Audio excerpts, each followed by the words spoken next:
السلام علیکم ناظرین، میں ہوں ضیاء الرحمن اور آپ دیکھ رہے ہیں ہمارا یوٹیوب چینل قصص الانبیاء۔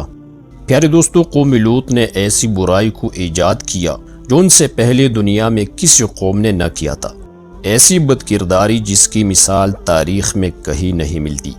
اس قوم نے ایسا کام کیا تھا اور ان کا کیا انجام ہوا، اور اس قوم کے جو لوگ اپنے شہر سے باہر کسی دوسرے علاقے میں تھے تو ان کا کیا حشر ہوا۔ تو پیارے دوستو، اس ویڈیو میں ہم قوم لوط کا مکمل واقعہ آپ کی خدمت میں پیش کر رہے ہیں، لہٰذا آپ سے گزارش ہے کہ ویڈیو کو آخر تک ضرور دیکھتے رہے گا۔ حضرت لوط علیہ السلام حضرت ابراہیم علیہ السلام کے بھتیجے تھے۔ اللہ تبارک و تعالی نے لوط علیہ السلام کو ابراہیم علیہ السلام ہی کی زندگی میں نبوت سے سرفراز فرما کر سدوم نامی بستی کے رہنے والوں کی طرف بھیجا۔ تاریخ میں یہ بات ملتی ہے کہ سدوم نامی بستی اردن کی اس جانب ہے جہاں آج بحر میت یا بحر لوط واقع ہے۔ یہی وہ جگہ ہے جہاں سدوم نامی بستی کی آبادیاں موجود تھی۔ اس کے قریب رہنے والوں کا یہ خیال ہے کہ وہ حصہ جو آج کل سمندر نظر آتا ہے کسی زمانہ میں خشک زمین تھی، اور سدوم نامی بستی کی آبادیاں اسی مقام پر تھی۔ یہ مقام شروع سے سمندر نہیں تھا، بلکہ جب لوط علیہ السلام کے قوم پر عذاب آیا اور اس سرزمین کا تختہ الٹ دیا گیا اور سخت زلزلے آئے تو یہ زمین تقریباً 400 میٹر سمندر سے نیچے چلی گئی اور پانی نکل آیا، تو اسی وجہ سے اس کا نام بحر میت اور بحر لوط ہے۔ لوط علیہ السلام کی یہ قوم انتہائی سرکش اور بدکردار قوم تھی۔ کفر اور رسولوں کو جھٹلانے کے ساتھ ساتھ ان میں اور بھی بہت سے برائیاں موجود تھیں۔ یہ لوگ راستے روکتے، ڈاکے ڈالتے، قتل و فساد کیا کرتے تھے اور مال لوٹ لیتے تھے، اور ان کا ایک مشغلہ یہ بھی تھا کہ یہ ہوائیں نکال کر ہنستے تھے، مینڈے لڑواتے، راستے پہ چلنے والوں پہ آوازیں کستے اور کھنکر پھینکتے تھے، سیٹیاں بجاتے تھے اور ننگے ہو جاتے تھے، مگر کوئی کسی کو نہیں روکتا تھا۔ غرض دنیا کی کوئی برائی ایسی نہیں تھی جو ان میں موجود نہ ہو، اور کوئی خوبی ایسی نہ تھی جو ان میں موجود ہو۔ ان عیبوں کے علاوہ اس سرکش قوم نے ایک ایسی خبیث عمل کی ایجاد کی کہ ان سے پہلے قوموں کو اس بد عمل کے بارے میں تصور بھی نہیں تھا۔ وہ خبیث عمل یہ تھا کہ یہ قوم اپنی جنسی خواہشات خوبصورت لڑکوں سے پورا کرتے تھے، اور اس سے بھی زیادہ شرارت، خباثت اور بے حیائی یہ تھی کہ یہ قوم اپنی اس بد کرداری کو عیب نہیں سمجھتی تھی، اور کلم کلا فخر کے ساتھ اس کو کرتے رہتے تھے۔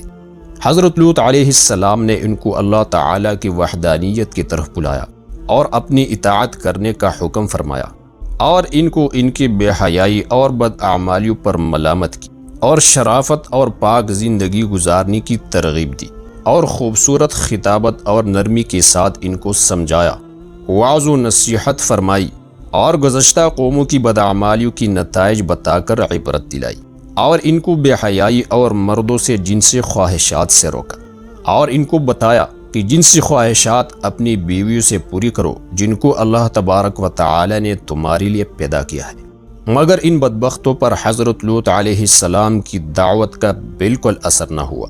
قوم کی طرف سے لوط علیہ السلام کو جواب ملتا کہ اگر تو اپنی دعوت سے باز نہیں آیا تو ہم آپ کو اپنے شہر سے نکال دیں گے، اور اگر تو اپنے وعدے میں سچا ہے تو اللہ کا عذاب لیا۔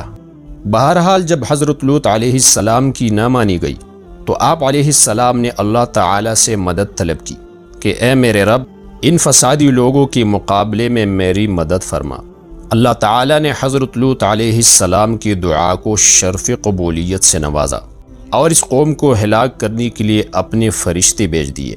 یہ فرشتے پہلی انسانی صورت میں بطور مہمان کے حضرت ابراہیم علیہ السلام کے گھر تشریف لے گئے۔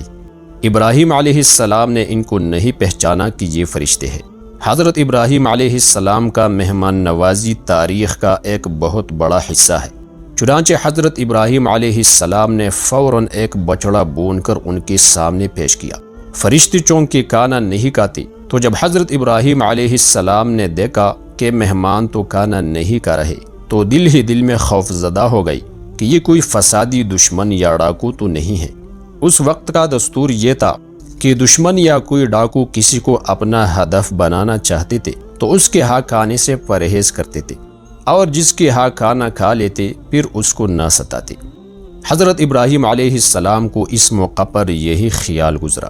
پھر ابراہیم علیہ السلام نے خود ہی ان سے فرمایا کہ ہم تو تم سے خوف زدہ ہو گئے۔ تو فرشتوں نے جواب دیا کہ آپ ڈرے مت، ہم آپ کو بیٹی کی خوشخبری دینے آئے ہیں، یعنی آپ کے ہاں بیٹا پیدا ہوگا۔ اب فرشتوں نے اپنا اصلی ارادہ ظاہر کیا کہ ہم قوم لوط کی طرف بھیجے گئے ہیں، ان کو ہلاک کرنا ہے۔ چنانچہ حضرت ابراہیم علیہ السلام کو خیال آیا کہ اگر لوط علیہ السلام کی قوم کو تھوڑا سا اور مہلت دے دی جائے، شاید کہ وہ توبہ طائب ہو کر راہ راست پر آ جائے۔ اس لیے آپ فرمانے لگے کہ وہاں تو لوط علیہ السلام اللہ کی نبی بھی ہے۔ تو فرشتوں نے جواب دیا کہ ہم ان سے غافل نہیں ہیں، ہم یہ حکم ہے کہ حضرت لوط اور ان کے خاندان کو بچا لے، البتہ ان کی بیوی تو بے شک ہلاک ہوگی، کیونکہ وہ اپنی قوم کی کفر میں ان کا ساتھ دیتی رہی ہے۔ چنانچہ فرشتے ابراہیم علیہ السلام کے پاس سے رخصت ہو کر خوبصورت لڑکوں کی صورت میں حضرت لوط علیہ السلام کے پاس پہنچے تاکہ اس قوم کی پوری آزمائش ہو جائے۔ انہیں دیکھتے ہی حضرت لوط علیہ السلام شش و پنج میں پڑ گئے کہ اگر انہیں ٹھہراتے ہیں تو کفار بڑبڑا کر آ جائیں گے اور مجھے تنگ کریں گے اور انہیں بھی پریشان کریں گے، اگر نہیں ٹھہراتا تو یہ قوم کے ہاتھ پڑ جائیں گے۔ لوط علیہ السلام چونکہ اپنی قوم کے خصلت سے واقف تھے، اس لیے ناخوش اور رنجیدہ ہو گئی۔ زبان سے بھی نکل گیا کہ آج کا دن بڑا ہیبت کا دن ہے، قوم والے اپنی شرارت سے باز نہیں آئیں گے، مجھ میں ان کی مقابلہ کی طاقت نہیں کیا ہوگا۔ حضرت قتادہ رحمۃ اللہ علیہ فرماتے ہیں کہ حضرت لوط علیہ السلام اپنی زمین پر تھے کہ یہ فرشتی انسانی صورت میں آئے اور ان کے مہمان بنے۔ شرما شرمی کی وجہ سے لوط علیہ السلام ان کے مہمان نوازی سے انکار نہ کر سکے اور انہیں لے کر گھر چلے۔ راستے میں لوط علیہ السلام ان سے کہنے لگے کہ واللہ یہاں کے لوگوں سے زیادہ برے اور خبیث لوگ اور کہیں نہیں ہیں۔ لوط علیہ السلام کا مطلب یہ تھا کہ یہ لوگ یہ سن کر واپس چلے جائے۔ کچھ دور جا کر پھر یہی کہا۔ غرض گھر پہنچنے تک لوط علیہ السلام نے 4 بار یہی کہا۔ فرشتوں کو اللہ تعالیٰ کا حکم بھی یہی تھا کہ جب تک لوط علیہ السلام ان کی برائی بیان نہ کرے انہیں ہلاک نہیں کرنا۔ بہرحال فرشتے لوط علیہ السلام کے ہاں مہمان بن گئے۔ ابن کثیر رحمۃ اللہ علیہ نے ذکر کیا ہے کہ لوط علیہ السلام کی بیوی نے قوم کو مہمانوں کی خبر دی۔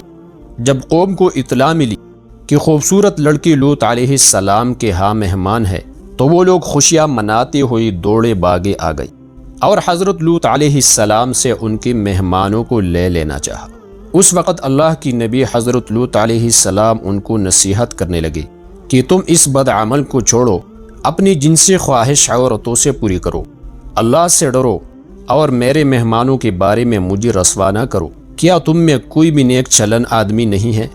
اس کے جواب میں ان سرکشوں نے کہا کہ ہمیں عورتوں سے کوئی سروکار ہی نہیں، اور تجھے خوب معلوم ہے کہ ہم کیا چاہتے ہیں، یعنی ہمارا ارادہ ان لڑکوں سے ملنے کا ہے۔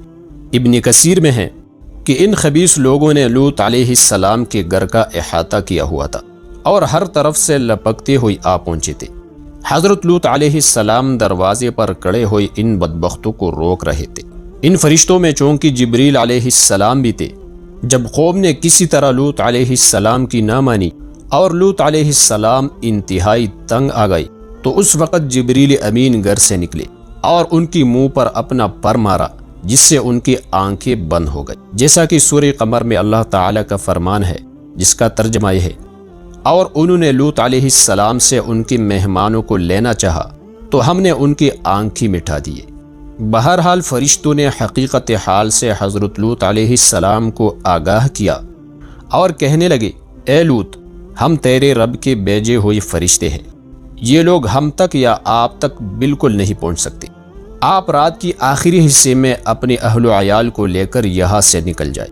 لوط علیہ السلام کی بیوی نے چونکہ ان پر ایمان نہیں لائی تھی، لہٰذا بیوی کو ساتھ لے جانے سے روکا گیا کہ جو عذاب قوم پر آنے والا ہے وہی اس کو بھی پہنچے گا۔ لوط علیہ السلام کی مزید تشفی کے لیے فرشتوں نے اس خبیث قوم کی ہلاکت کا وقت بھی بیان کر دیا کہ صبح ہوتی ہی یہ تباہ ہو جائے گی اور صبح اب بالکل قریب ہے۔ امام ابن کثیر نے اپنی تفسیر میں حضرت مجاہد کے حوالے سے نقل کیا ہے کہ حضرت جبریل علیہ السلام نے ان سب کو جمع کر کے ان کے مکانات اور مویشیوں سمیت اونچا اٹھا لیا، یہاں تک کہ ان کی کتوں کے بونکنے کی آوازیں آسمان کی فرشتوں نے سن لی۔ جبریل علیہ السلام نے اپنے دائیں پر کے کنارے پر ان کی بستی کو اٹھائے ہوئے تھے، پھر انہیں زمین پر الٹ دیا۔ آسمان سے ان پر پتھر پے در پہ برسنے لگے اور ان پتھروں پر قدرتی طور پر ان لوگوں کے نام لکھے ہوئے تھے، جس کے نام کا پتھر تھا اسی پر گرتا تھا۔ یہ پتھر ان پر بھی برسے اور یہاں کے جو لوگ دوسرے گاؤں میں تھے ان پر بھی وہی گرے۔